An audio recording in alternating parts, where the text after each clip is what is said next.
So இன்றைய தினம் நாம் சில விஷயங்களை பார்ப்போம். இப்பொழுது சமுதாயத்தில் பல்வேறு விஷயங்கள் நடந்து கொண்டு வருகின்றன. இப்போ வர்ணாசிரம கொள்கைகள் யாருமே அவ்வளவா கடைபிடிப்பதில்லை. பிரம்மச்சரிய ஆசிரமம், கிரகஸ்த ஆசிரமம், வானப்பிரஸ்த ஆசிரமம், சந்நியாச ஆசிரமம், இந்த கொள்கைகளை மக்கள் அவ்வளவாக கடைபிடிப்பதில்லை. மேலும் இந்த கொள்கைகளே திட்டமிட்டே இது அழிக்கப்பட்டிருக்கிறது. இந்த விதமான கொள்கைகளை திட்டமிட்டே அழிக்கப்பட்டிருக்கிறது. குருகுலம் என்ற பாடத்திட்டம் இருந்தது. இப்பொழுது தொழிலுக்கு தான் முக்கியத்துவம்.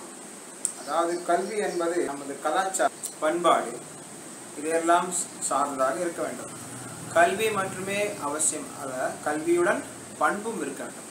ஒரு பாம்பின் தலையில் விலை உயர்ந்த மணிக்கற்கள், விலை உயர்ந்த மணி இருக்கும் இல்லையா, அந்த மணி இருந்துச்சுன்னா அதுக்கு ஒரு சக்தி அதிகம் ஆகிடும்.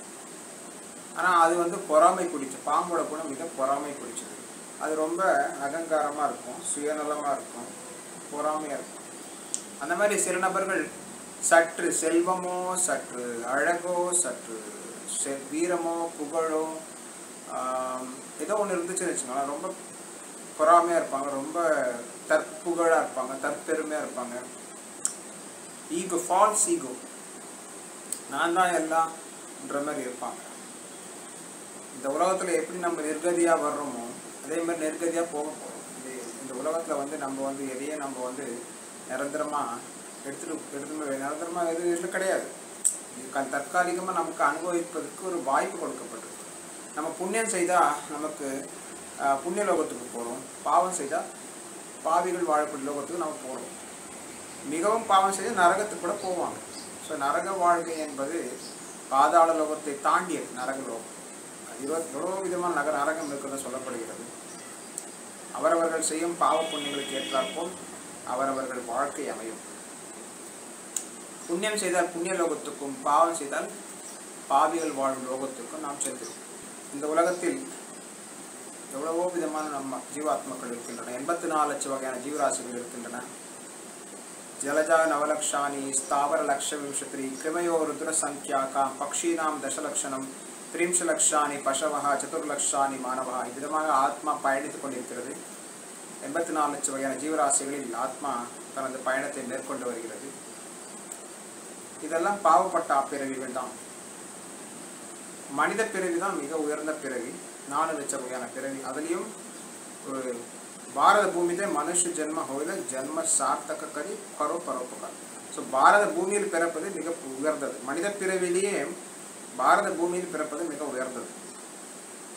லேச்சர்கள், யவனர்கள், சண்டாளர்கள், கீராட்டா, ஹூணாந்திரா, புலிந்தா, புல்கஷா, ஆபீர, சும்ப, யவன, காஷாதேகா, இந்த மாதிரி எவ்வளோ விதமான கீழ்த்தரமான பிரிவுகள்லாம் இருக்குது. வீழ்ச்சியடைந்த வர்ணாசிரம கொள்கையை கடைபிடிக்காதவர்கள், சனாதன தர்மத்தை ஒழுங்காக கடைபிடிக்காதவர்கள், பல்வேறு அதர்ம செயல்களில் ஈடுபடுவோர். ஸோ இப்படிப்பட்ட அதர்ம செயலில் ஈடுபடக்கூடியவர்கள் உலகம் முழுவதும் அதிகமாக இருக்கிறார்கள். பாரத பூமியில் பிறப்பது மிகப்பெரிய ஒரு புண்ணியம். புண்ணியம் செய்தவர்கள் தான் பாரத பூமியிலே பிறப்பார்கள். பாரத பூமியில் பிறந்த பிறகு, மனிதராக பிறந்த பிறகு நமது வாழ்க்கையை நாம் புனிதப்படுத்திக் கொள்ள வேண்டும். அதாவது ஆன்மீகத்தில் முன்னேற வேண்டும், மற்றவர்களுக்கு நாம் உதவி செய்ய வேண்டும். இதுதான் நமது கடமை. நாமும் மேற்கத்தியர்களை பின்னால் செல்லக்கூடாது. மேற்கத்தியர்களின் அவர்கள் வாழ்க்கை முறையை நாம் கடைபிடிக்கக்கூடாது. மேற்கத்தியர்கள் வாழ்க்கை முறை என்ன? உண்பது, உறங்குவது, உடலுக்குள்ள தற்காத்துக் கொள்வது மனிதர்களுக்கும் விலங்குகளுக்கும் சமம். ஸோ மேற்கத்திய நாடுகளில் இதுதான் முக்கியத்துவம் கொடுக்கப்படுகிறது. ஆகார, நித்ரா, பயம், மைத்துனம், இதுதான் அதிகமான முக்கியத்துவம் கொடுக்கப்படுகிறது. முக்தி, ஜென்ம மிருத்யு, ஜரா, வியாதி, இது யாருமே அதிகமாக சிந்திக்கிறது இல்லை. இதை பற்றி யாரும் அதிகமாக சிந்திக்கிறது, ஜென்ம மிருத்யு, ஜரா, வியாதின்றதை பற்றி யாரும் அதிகமாக சிந்திக்கிறது இல்லை. பர்த், ஓல்டேஜ், டிசீஸ், இது மிக மிக ஒரு முக்கியமான விஷயம். இதை யாரும் சிந்திக்கிறது இல்லை. இது மிக மிக முக்கியமான ஒரு பிரச்சனை. நமக்கு மிக மிக முக்கியமான பிரச்சனை இதுதான். ஜென்ம மிருத்யு, ஜரா, வியாதி, 3 வகையான துன்பங்கள். உடல் ரீதியாகவும் மன ரீதியாகவும் பிற உயிரினங்களால் நமக்கு துன்பம் ஏற்படுகிறது. விதமாக 3 விதமான துன்பத்தை நாம் அடைந்து கொண்டிருக்கிறோம். உடலால், மனதால், இயற்கை சீற்றங்களால், பிற உயிரினங்களால் நாம் துன்பத்தை அடைகிறோம். ஸோ பக்தி செய்யும் பொழுது இந்த 3 வகையான துன்பத்திலிருந்து நாம் விடுபடலாம் என்று நமக்கு சாஸ்திரங்கள் கூறுகின்றன, ஆச்சாரியர்கள் கூறுகிறார்கள். 3 வகையான துன்பத்திலிருந்து நாம் விடுபடலாம் என்று ஆச்சாரியர்கள் நமக்கு குறிப்பிடுகிறார்கள், சாஸ்திரங்கள் குறிப்பிடுகிறார்கள். அதனால் பக்தியில் நம்ம எப்போ ஈடுபடணும். இந்த திரைகுண்ய விஷயா வித நிஸ்திரைகுண்ய பவார்ஜனான்ற இந்த உலகத்தில் எல்லாமே 3 விதமாக தான் செயல்படுறாங்க. இந்த 3 குணங்களுக்கு அப்பாற்பட்டவனாக ஆவாயாக என்று கிருஷ்ணர் வந்து அர்ஜுனன் சொல்கிறார். வேதங்களில் இந்த 3 விஷயங்களை பற்றி தான் குறிப்பிடப்படுது. திரைகுண்ய விஷயா வேதா நிஸ்திரைகுண்ய பவார்ஜனா, இந்த 3 குணங்களுக்கு அப்பாற்பட்டவையாக ஆவாயாகன்றது. இப்போ 3 குணங்களை கடக்கிறது வந்து அவ்வளோ ஈஸி கிடையாது. சத்துவகுணம், ரஜகுணம், தமோகுணம், இது 3 குணங்கள் இருக்குது. இந்த 3 குணத்தில் தான் நம்ம செயல்பட்டு இருக்கோம். இந்த 3 குணத்தை தாண்டி வரணுன்றது அவ்வளோ ஈஸி கிடையாது. பிரம்ம புவனாலோக புனராவர்த்தினோ அர்ஜுனா, பிரம்மலோகத்துக்கே போனாலும் மீண்டும் இந்த உலகத்தை நம்ம பிறகு எடுக்கிறோம். புனரப்பி ஜனனம் புனரப்பி மரணம், இது வந்து பிறப்பு இறப்புன்றது நடந்து கொண்டே இருக்குது. இது வந்து ஒரு முடிவில்லாத போயிட்டே இருக்கு. ஜென்மம் மிருத்யு ஜராவியாதி துக்க தோஷான தர்ஷனம், நமக்கு இதுதான் மிக மிக முக்கியமான பிரச்சனை. ஜென்மம் மிருத்யு ஜரா வியாதி பிரச்சனைலாம் அது வந்து செகண்டரி பிரச்சனை. மூல பிரச்சனை வந்து ஜென்மம் மிருத்யு ஜரா வியாதி தான் நமக்கு மூல பிரச்சனை. மற்ற பிரச்சனைகள்லாம் இப்போ அரசியல் பிரச்சனை இருக்கலாம், பொருளாதார பிரச்சனை இருக்கலாம், வேறு ஏதாவது ஒரு பிரச்சனை இருக்கலாம், இதெல்லாம் தற்காலிகமானது. ஆனால் வந்து முக்கியமான பிரச்சனை ஜென்மம் மிருத்யு ஜரா வியாதி. நம்ம எங்கே பிறக்கிறோன்னு நமக்கு தெரியாது. அப்புறம் நமக்கு என்ன நோய் வரணும்னு தெரியாது, எப்படி அந்த நோய் வருதுன்னே தெரியாது. கொரோனா வந்துச்சு, எப்படி வந்துச்சுன்னே தெரியாது. கொரோனா வந்த பிறகு நிறைய பேர் இறந்துட்டாங்க. ஜென்மம் மிருத்யு மரணம் எப்போ வரும்னு நமக்கு தெரியாது. நம்ம ரோட்டில் போகிறோம், என்ன நடக்கும்னு தெரியாது. மயான்மாரில் பூகம்பம் வந்திருக்கு, 2000 பேர் இறந்துட்டா சொல்கிறாங்க. தாய்லாண்ட்லேயும் பூகம்பம் வந்திருக்கு.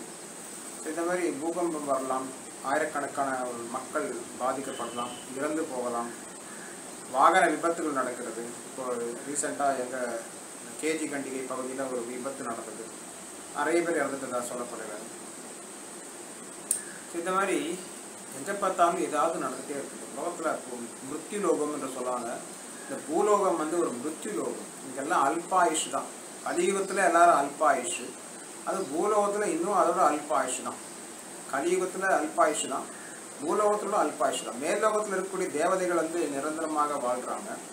தேவதைகள் எல்லாம் மரணம் கிடையாது, தேவதைகளுக்கெல்லாம் வயசாகாது, தேவதைகள் எல்லாம் பார்த்திங்கன்னா நோயாகாது, நோய் வராது. ஜென்மம் மிருத்யு ஜரா வியாதின்றதெல்லாம் மனிதர்களுக்கு தான். மனித பிறவி தான் அல்ப ஆயுஷ், அல்பத்தனமான, அதாவது சாதாரணமான பிறவி. மனித பிறவி உயர்ந்த பிறவி கிடையாது. ஆனால் அதை தாண்டி தேவதைகளோட பிறவி வந்து மிக உயர்ந்த பிறவி. அவங்களுக்கு மரணமே கிடையாது. அமரர்கள் மரணம் என்பதே கிடையாது, நோய் என்பதே கிடையாது, வயது ஆகுவதில்லை, மரணமும் கிடையாது. மனித பிறவி தான் மிக வந்து தாழ்ந்த பிறவி. இதோட இந்த உயர்ந்த பிறவி எவ்வளவு. நம்மலாம் கட்டுண்ட ஆத்மாக்கள். நாம் வந்து இந்த உலகத்தில் கட்டுண்டு இருக்கிறோம். நமக்கு வந்து இந்த 3 வகையான துன்பங்கள் இருக்கிறது, 4 வகையான பிரச்சனைகள் இருக்குது. வறுமை, நோய், எவ்வளோ விஷயமா இருக்குது. திருமணம் ஆகலைன்ற ஒரு பிரச்சனை, திருமணம் ஆனால் ஒரு பிரச்சனை, படிக்க முடியலன்ற பிரச்சனை, படிக்க போனால் ஒரு பிரச்சனை, வீட்டில் இருந்தால் படிக்க முடியலன்னு நம்ம யோசிப்போம். காலேஜில் படிக்க போனால் யார் கூட பழகுவாங்க, யார் கூட சேருவாங்கன்ற ஒரு பயம், வீட்டுக்கு வர்றப்போ ஒரு பயம், வீட்டிலேருந்து வெளியே போகிறப்போ ஒரு பயம். எங்கே போனாலும் இந்த மரணம்ன்ற பயம் எங்கே போனாலும் இருக்குது. ஜென்மம் மிருத்யு ஜரா வியாதி, இது எங்கே போனாலும் இருக்குது, தவிர்க்கவே முடியாது. ஸோ அதனால் நம்ம வந்து ஆன்மீகத்தில் முக்கியத்துவம் கொடுக்குறோம். பௌதிகமானது தற்காலிகமானது, ஆன்மீகம் நிரந்தரமானது. இந்த உடல் வந்து அழிந்து போய்விடும், இன்றைய நாளையே இந்த உடல் அழிந்து போயிடும். ஆனால் ஆத்மா என்றைக்கும் அழியாது. அதனால் நம்மெல்லாம் ஆத்ம ஞானம், ஆன்மீகத்தில் முன்னேற வேண்டும். பௌதிக முன்னேற்றம் வந்து முக்கியமானது தான், அதை விட முக்கியமானது ஆன்மீக முன்னேற்றம். பிரம்மன் என்பதை நாம் உணர வேண்டும். பிரம்மனை உணர்ந்து அதற்கு பிறகுதான் ஆன்மீக வாழ்க்கை துவங்குகிறது. பிரம்மனை உணர்வதற்கு தான் ஆன்மீக வாழ்க்கை துவங்குகிறது. பிரம்மபூத பிரசன்னாத்மா ந சோச்சதி ந காங்ஷதி. பிரம்மனை உணர்ந்த பொழுது நாம் எதற்காகவும் ஏக்கம் அடைவதில்லை, எதற்காகவும் வருத்தம் அடைவதில்லை. இந்த பௌதிக நீர், நெருப்பு, காற்று, ஆகாயம், மனசு, புத்தி, அகங்காரம் இதெல்லாம் சூட்சும மற்றும் ஸ்தூல உடல்கள். பூமிராப்போ அனலோ வாயு கம்மனோ புத்தி ரேவச்சா அகங்கார இத்தியமே பின்னாமே பிரகிருதி ரஷ்டதான் கிருஷ்ணன் சொல்றாரு. இந்த நிலம், நீர், நெருப்பு, காற்று, ஆகாயம், மனசு, புத்தி, அகங்காரம் இதெல்லாம் என்னுடைய பிரிந்த சக்திகள் என்றார். கிருஷ்ணர்கிட்ட பிரிஞ்சு போயிருச்சா, இதெல்லாம் சக்திகள் எல்லாம் பிரிஞ்சு சக்திகள் என்றார். என்னோட பகிரங்க சக்தின்றது. கிருஷ்ணனுடைய தாழ்ந்த சக்தி. கிருஷ்ணருக்கு 3 விதமான சக்திகள் இருக்கு. அந்தரங்க சக்தி, பகிரங்க சக்தி, தட்டஸ்த சக்தி அப்படி இருக்கிறது. பகிரங்க சக்தி என்றால் இந்த நிலம், நீர், நெருப்பு, காற்று, ஆகாயம், புத்தி, அகங்காரம், இதெல்லாம் பகிரங்க சக்தி. ஜட வித்யா இதெல்லாம் இதை பற்றிய அறிவு வந்து ஜட வித்யா. இதை தாண்டியதுதான் ஆத்ம வித்யா. பிரம்மன் என்றது உணர்வது தான் நமக்கு மிக மிக முக்கியம். பிரம்மனை தாண்டி பரமாத்மா, பரமாத்மாவை தாண்டி தான் பகவான். பிரம்மேதி பரமாத்மேதி பகவான் இது சப்தத்தை. கிருஷ்ணரை நம்ம வந்து இந்த 3 விதமாக புரிஞ்சுக்கலாம். பிரம்மன், பிறகு பரமாத்மா, பிறகு பகவான். விதமாக நம்ம 3 விதமாக நம்ம புரிஞ்சுக்கலாம். நமக்கு பல்வேறு கதைகள் தெரிஞ்சிருக்கும். ஆன்மீகத்தில் முன்னேறுவதற்கு நாம் வந்து பிரம்மன் என்ற நிலையில் வரணும். அப்போ சிவபெருமான் தான் பிரம்மன் என்ற நிலையில் இருக்கார். சிவபெருமான் ஒரு சிறந்த வைஷ்ணவர். வைஷ்ணவானாம் யதா சம்போன்னு சொல்லுவோம். சிவபெருமான் மிக சிறந்த வைஷ்ணவர். அவர் பிரம்மன் என்ற நிலையில் தான் இருக்கார். அவர் பௌதிக நிலைக்கு வரமாட்டார். எப்பவுமே பகவான் விஷ்ணுவை தியானம் பண்ணிகிட்டே இருப்பார். ராம ராம ராமேத்தி ரமே ராமே மனோரமே சஹசிரநாம தத்துல்யம் ராமநாம வரானனே. ஸோ ராமருடைய நாமத்தை ஜபம் பண்ணிட்டு இருப்பார் இந்த சிவபெருமான். ராமரை தியானம் பண்ணிட்டு இருப்பார் சிவபெருமான். அவர் பிரம்மன்ற நிலையில் தான் இருப்பார். பௌதிக மன்னன் நிலையிலே இருக்க மாட்டார். அவர் உடல் மீது பற்றுதலே கிடையாது. சிவபெருமானை பார்த்தீங்கன்னா ஜடாமுடி வச்சுட்டு இருப்பார், கங்கை நீரை தலையில் வச்சுட்டு இருப்பார், பிறகு பாம்பை கழுத்தில் மாட்டியிருப்பார், மான் தோலை உடலில் மாட்டியிருப்பார், புலித்தோல் மீது உட்கார்ந்து தியானம் பண்ணிட்டு இருப்பார், குகையில தியானம் பண்ணிட்டு இருப்பார். அவர் வந்து விபூதி சாம்பலை பூசியிருப்பார், ஈட்டியை வச்சிருப்பார், உடுக்கையை வச்சிருப்பார், நடனம் ஆடுவார். விதமாக அவர் வந்து மிக வைராக்கியமானவர், ஞானம் மிக்கவர். அவர் தட்சிணாமூர்த்தி என்று சில பேர் சொல்லுவோம். தெற்கு முகமாக அமர்ந்திருப்பார். வடகிழக்கு திசையில் ஈசான்ய மூலையை சொல்கிறோம். அது வடகிழக்கு மூலையில் அவர் இருக்கிறார். சிவபெருமான் வந்து வடகிழக்கு திசை. செல்வம், எவ்வளவோ செல்வம் இருந்தாலும் பௌதிக உலகமே அவர் கையில் கட்டுப்பாட்டில் தான் இருக்குது.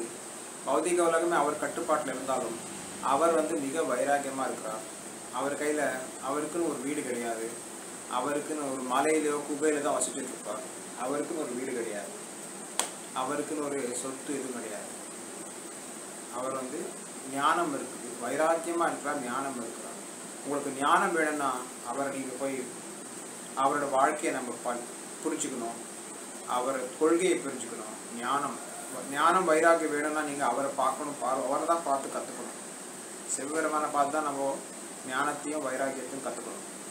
அவ்வளோ வைராக்கியமாக இருப்பார், அவ்வளோ ஞானமாக இருக்கும். நம்ம வர்ணாசிரம கொள்கையை பார்த்தீங்கன்னா வர்ணாசிரம கொள்கையை பாதுகாக்கிறதும் அவர் தான். சேத்திரபாலன், பிருந்தாவனத்தை பாதுகாக்கிறதும் அவர் தான். கோபேஸ்வர சிவபெருமான் சொல்கிறாங்க. இந்த சேத்திரபாலன் காஞ்சியில் விஷ்ணு காஞ்சி சிவகாஞ்சி இருக்குது. ஸோ அவர் பாதுகாவலராக இருக்கார். பாரத பூமியை பாதுகாப்பதாக இருக்கார். லேச்சர்கள், யவனர்கள், சண்டாளர்கள் போன்ற பல்வேறு நபர்கள் நம்ம இந்தியாவை ஆட்சி பண்ணும்பொழுது நம்ம கலாச்சாரத்தை பாதுகாப்பதில் சங்கராச்சாரியன் பங்கீடு மிக மிக முக்கியமாக இருக்கிறது. இந்தியாவில் பார்த்தீங்கன்னா புத்த மதம் இந்தியாவில் புத்த மதம் பரவிடுச்சு. இந்த புத்த மதத்தையே பாரத பூமியை விட்டு வெளியேற்றக்கூடிய ஒரு சக்தி வாய்ந்த ஒரு ஆச்சாரியர்னா சங்கராச்சாரியர். ஸோ புத்த மதம் என்பது ஒரு நாஸ்திகமான மதம். அந்த நாஸ்திகமான மதத்தையே பரப்பியது ஒரு விஷ்ணுவின் அவதாரமாக சொல்லப்படுகிறது. புத்தர் வந்து ஒரு விஷ்ணுவின் அவதாரமாக சொல்லப்படுகிறது. அந்த நாஸ்திக கொள்கையை பரப்பியது அந்த விஷ்ணுவின் அவதாரமான புத்தர். அந்த நாஸ்திக கொள்கை ஒரு இடம் பொருள் ஏவலுக்கு ஏற்ற மாதிரி கொள்கைகள் கொடுக்கப்படுகிறது. அந்த சூழ்நிலையில் மக்கள் வந்து அதிகமான விலங்குகளை கொன்று கொண்டிருந்தனர்.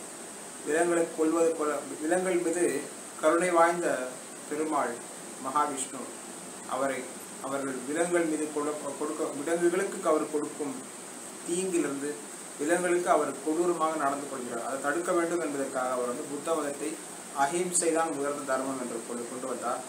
அஹிம்சை தான் பரமோ தர்மம் என்று கொண்டு வந்தார். வேதங்களின் பெயரில் அவர்கள் வந்து விலங்குகளை கொன்று கொண்டிருந்தார். அதற்காக அவர் வந்து அப்படி செய்யக்கூடாது, வேதங்களை தவறாக பயன்படுத்தக்கூடாது, யாகங்கள் விலங்குகளை பலி கொடுக்கக்கூடாது, யாகங்களில் விலங்குகளை பலி கொடுக்கக்கூடாதுன்னு சொல்லிட்டு அவர் வந்து சொல்லியிருக்கார். அதுக்கப்புறம் தான் சங்கராச்சாரியர் வந்து நாஸ்திகமான புத்த மதத்தை இந்தியாவை விட்டே வெளியேற்றுவார். புத்த மதத்தோட கொள்கை என்ன? ஆத்மா கிடையாது, பரமாத்மா கிடையாது, மறுபிறவி கிடையவே கிடையாது. இதுதான் புத்த மத கொள்கை. கர்மா, ஆத்மா பரமாத்மா கிடையாது, மறுபிறவி கிடையாது, எல்லாமே சூன்யவாதம். உலகமே சூன்யம், எதுவுமே கிடையாது, கடவுளே கிடையாதுன்ற மாதிரி தான் ஒரு கொள்கை. ஸோ அந்த கொள்கையிலிருந்து சங்கராச்சாரியர் வந்து இல்லை, ஆத்மா பரமாத்மா வேற வேற கிடையாது, ரெண்டும் ஒன்று தான் அப்படின்ற கொள்கையை கொண்டு வந்தார் சங்கராச்சாரியர். ஆத்மா பரமாத்மா வேற வேற கிடையாது, எல்லாமே ஒண்ணுதான்ற மாதிரி கொள்கையை கொண்டு வந்தார். அத்வைத்த கொள்கையை கொண்டு வந்தார் அந்த சங்கராச்சாரியர். சங்கராச்சாரியர் அதன் கொள்கை பிறகுதான் இந்தியாவில் புத்த மதம் வெளியேற்றப்பட்டது. பாரதத்திலிருந்து புத்த மதம் வெளியேற்றி இந்த China, Japan, Korea, Thailand, Myanmar, Bhutan இந்த மாதிரி பல்வேறு நாடுகளுக்கு பயணம் செய்தது. பாரத பூமியை விட்டு அதிகமாக, பாரதத்தில் அதிகம் கிடையாது புத்த மதம் பார்த்தீங்கன்னா, அதிகமாக இருக்கிறது Tibet, China, Bhutan, Myanmar, Thailand, Japan இந்த மாதிரி நாடுகளில் புத்த மதம் பரவிடுச்சு. புத்த மதம் ஒரு நாஸ்திகமான மதம். நாஸ்திகமானவர்கள் அதிகமாக ஆசிய கண்டத்தில் தான் இருக்காங்க. இதுக்கப்புறம் பார்த்தீங்கன்னா சங்கராச்சாரியர் வருவார், புத்த மதத்தை இந்தியா விட்டு வெளியேற்றுவார், இந்தியா முழுவதும் அத்வைத்த கொள்கையை பரப்புவார். அத்வைத்த கொள்கையை கடைபிடித்து கொண்டு பல்வேறு மடங்கள் நிறுவப்பட்டிருக்கின்றன. பல்வேறு சாமியார்கள் அந்த அத்வைத்த கொள்கையை கடைபிடித்துக் கொண்டு இன்றைய தினமும் இருக்கிறார்கள். ஆயிரம் வருடங்களாக இந்த அத்வைத்த கொள்கை பரப்பப்பட்டு வந்து கொண்டிருக்கின்றன. காஞ்சி மடம் இருக்கிறது, பல்வேறு மடம், ஸ்ருங்கேரி மடம், எவ்வளவோ மடங்கள் இருக்குது. இதெல்லாம் வந்து நாஸ்திக கொள்கையிலிருந்து பக்தி கொள்கைக்கு ஒரு அடித்தளம் அமைத்துக் கொண்டிருக்கிறது. பக்தி கொள்கை வருவதற்கு முன்பாக கடவுள் நம்பிக்கை வர வேண்டும். ஸோ புத்த மதம் வந்து கடவுள் நம்பிக்கை கிடையாது, கடவுள்ன்றதே கிடையாது, கடவுள் நம்பிக்கைன்றதே கிடையாது. அத்வைத்த கொள்கை வந்து கடவுள் நம்பிக்கை கொண்டு வருது, கொஞ்சமாவது கொண்டு வருது. ஆனால் அதில் என்ன தப்புன்னா, நீ தான் கடவுள், நான் தான் கடவுள், எல்லாருமே கடவுள்ன்ற நம்பிக்கை. அதில் எல்லாருமே கடவுள்ன்றதை கொண்டு வந்தது நமோ நாராயணா என்ற கொள்கை மாதிரியும், அதாவது எல்லாருமே நாராயணன், எல்லாருமே கடவுள்ன்ற மாதிரி அந்த மாதிரி கொண்டு வந்தது கொள்கை. எல்லாருமே குணத்தால் தான் ஒன்று, ஆனால் ஆத்மா பரமாத்மா என்பது இருக்கிறது. குணத்தால் தான் நாம் எல்லாம் ஒன்றே தவிர, ஆனால் அளவில் வேற வேற. கடவுளும் நாமும் அளவில் வேற வேறு. நாம் சாதாரண அணு ஆத்மா, பகவான் கிருஷ்ணர் திகு ஆத்மா, எல்லா இடத்துலையும் பரவி இருக்கிறார், எல்லாவற்றையும் உணரக்கூடியவர் பகவான் கிருஷ்ணர். நாம் வந்து இந்த உடலை மாத்திரமே உணரக்கூடியவர்கள், அவ்வளோதான். சில விஷயங்களை உணரக்கூடியவர்கள். பகவான் கிருஷ்ணர் வந்து 33 கோடி தேவதைகளுக்கும் தலைவர், 3 தேவாதி தேவர்களுக்கு தலைவர். இந்த 3 உலகத்தையும் அவர் 2 காலில் அளந்து விட்டார் பெருமாள். 2 காலில் இந்த 3 உலகத்தையும் அளந்து விட்டார் பெருமாள்.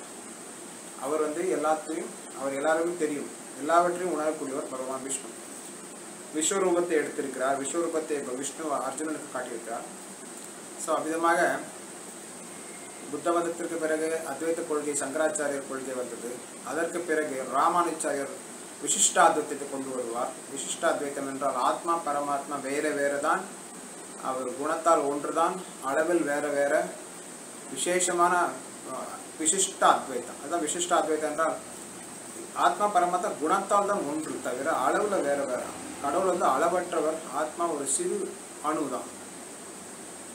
ஸோ ஆத்மா பரமாத்மா தொண்டு செய்கிறாங்க, ஒருத்தர் தொண்டு செய்கிறாங்க.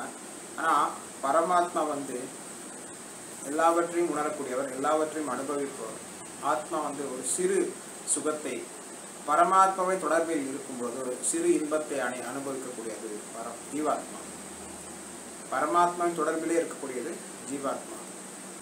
ஸோ குணத்தால் ஒன்று, ஆத்மாவும் பரமாத்மாவும் சச்சிதானந்தமானவர்கள் தான், 2 பேரும் குணத்தால் ஒன்று தான். ஸோ ஆத்மாவுக்கும் பிறப்பு கிடையாது, பரமாத்மாவும் பிறப்பு கிடையாது. ஆனால் அந்த உணர்வு வந்து பார்த்திங்கன்னா, நம்ம உணர்வு வந்து குறுகிய உணர்வு இருக்குது. பரமாத்மாவுக்கு மிக உயர்ந்த அளவு உணர்வு, எல்லா இடத்தையும் உணரக்கூடியவர் பரமாத்மா. நாம் வந்து உடலை மட்டும்தான் உணர்றோம். பரமாத்மா உலகத்து 3 பிரம்மாண்டங்களையும் உணரக்கூடியவர். பிரம்மாண்டங்களை சுஷ்டி ஸ்துதி பிரளயம் 3 உலகத்தையும் படைத்து பார்த்து அழிக்கக்கூடிய சக்தி வந்து பரமாத்மாக்கு. நாம் வந்து ஒரு சிறு கம்பெனி உருவாக்கலாம், ஒரு வீடு உருவாக்கலாம், ஒரு ஃபேமிலி உருவாக்கலாம், அதை அழிக்கவும் செய்யலாம், பாதுகாக்கவும் செய்யலாம். பகவான் கிருஷ்ணர் உலகத்தையே சிருஷ்டிக்கக்கூடியவர். உலகத்தையே படைக்கக்கூடியவர், உலகத்தையே பாதுகாக்கக்கூடியவர், உலகத்தையே அழிக்கக்கூடியவர். சிருஷ்டி ஸ்ருதி பிரளய சாதன சக்தி ரேக்க சாயேவ எஸ்ஸி பகவானே விபத்து விரும்பம். துர்கா சக்தி வந்து இந்த உலகத்தை படைக்குது, பாதுகாக்குது, அழிக்கும். அதேமாக விசிஷ்டாத்வைத்த கொள்கை வரும். சங்கராச்சாரியர் கொள்கையை வீழ்த்தி ராமானுஜாச்சாரியர் விசிஷ்டாத்வைத்த கொள்கையை கொண்டு வருவார். அங்கே பக்தி தொண்டை கொண்டு வருவார். தாஸ்ய பாவம் அங்கே வரும். ராமானுஜாரியர் வந்து தாஸ்ய பாவம். பலராமரின் அவதாரம் சந்நியாச வேஷம், சந்நியாச வேடம் பூண்டு பகவானுக்கு தொண்டு செய்ய வேண்டும். ஆத்மாவின் இயற்கையானது பகவான் விஷ்ணுவுக்கு தொண்டு செய்ய வேண்டும். ஜீவேர ஸ்வரூப போய் நித்தியர கிருஷ்ணதாசா. ஜீவாத்மாவின் இயற்கையான தன்மை வந்து பரமாத்மா, அதாவது கிருஷ்ணருக்கு தொண்டு செய்ய வேண்டும். அந்த கொள்கையை கொண்டு வருவார். ராமானுஜாரியர் வந்து நாராயணனுக்கு தொண்டு செய்ய வேண்டும், லக்ஷ்மி நாராயணனுக்கு தொண்டு செய்ய வேண்டும் என்ற நாம் அனைவரும் பகவான் விஷ்ணுவின் தொண்டர்கள் என்ற ஒரு கொள்கையை கொண்டு வருவார். விசிஷ்ட அத்வைத்தம். நாம் நாராயணனுக்கு நாம் என்றைக்கும் நாராயணனுக்கு சமமாக மாட்டோம். அது ஒரு பாஷாண்டின்றான். அது ஒரு நாஸ்திகமான கொள்கை தான். அது கூட கடவுளே இல்லை என்றது ஒரு கொள்கை. என்ன நான் தான் கடவுள் என்பது அது ஒரு விதமான ஒரு நாஸ்திகமான கொள்கை தான். ஸோ அது ஒரு அந்த கொள்கையை தாண்டி பக்தி என்ற ஒரு கொள்கை வந்து எல்லாருமே பகவான் ஆகிட்டா பக்தி யாரு செய்வாங்க? பக்தர்கள் யாரு? பக்தர்களுக்கு பகவான் என்ற வித்தியாசம் இல்லை. என்ன இருக்குது? ஸோ பக்தர்கள் தான் பக்தி செய்வாங்க. பகவானுக்கு பக்தர்கள் பக்தி செய்கிறாங்க. ஸோ உயர்ந்தது தாழ்ந்தது என்று எப்பவுமே இருக்க தான் செய்யுது. அப்போ அந்த பக்தி என்றது வந்து பார்த்தீங்கன்னா பகவானுக்கு தான் அந்த பக்தி செய்ய முடியும். எந்த எதிர்பார்ப்பும் இல்லாமல் செய்கிறது தான் பக்தி. ஏதோ எதிர்பார்த்து செய்கிறோன்னா அது ஒரு வியாபாரமாக போயிடும். இப்போ தேவதைகளுக்கு நாம் ஏதோ எதிர்பார்த்து செய்கிறோம், அது கொடுக்குறோம். ஆனால் பகவானுக்கு செய்கிறது வந்து எதை எதிர்பார்த்து நம்ம செய்யறதில்ல. ஒரு அன்பு பரிமாற்றம் தான் அது.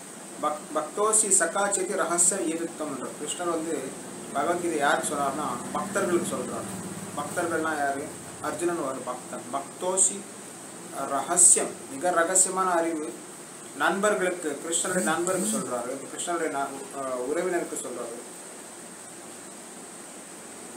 இன்றைய தினம் நமது நண்பர், நமது காட் பிரதர், அவர் வந்து அவருடைய மகளுக்கு பிரசவம், அதற்காக நன்கொடை அளித்திருக்கிறார். பிரார்த்தனை செய்ய நமக்கிட்ட கேட்டிருக்கிறார். நாம் அனைவரும் யோக நரசிம்மரை பிரார்த்திப்போம், லக்ஷ்மி நரசிம்மரை பிரார்த்திப்போம். யோக நரசிம்மர், யோக ஆஞ்சநேயர், அமிர்தவள்ளி தாயார், பக்தஜ பெருமாள், சுந்தரவல்லி பெருமாள், சுந்தரராஜ பெருமாள், திருப்பதி பெருமாள் பிரார்த்திப்போம். சுகப்பிரசவம் நடக்க பிரார்த்திப்போம். ஹரே கிருஷ்ணா கிருஷ்ண கிருஷ்ணா ஹரே ஹரே, ஹரே ராம ராம ராம ஹரே ஹரே, ஹரே கிருஷ்ணா கிருஷ்ண கிருஷ்ணா ஹரே ஹரே, ஹரே ராம ராம ராம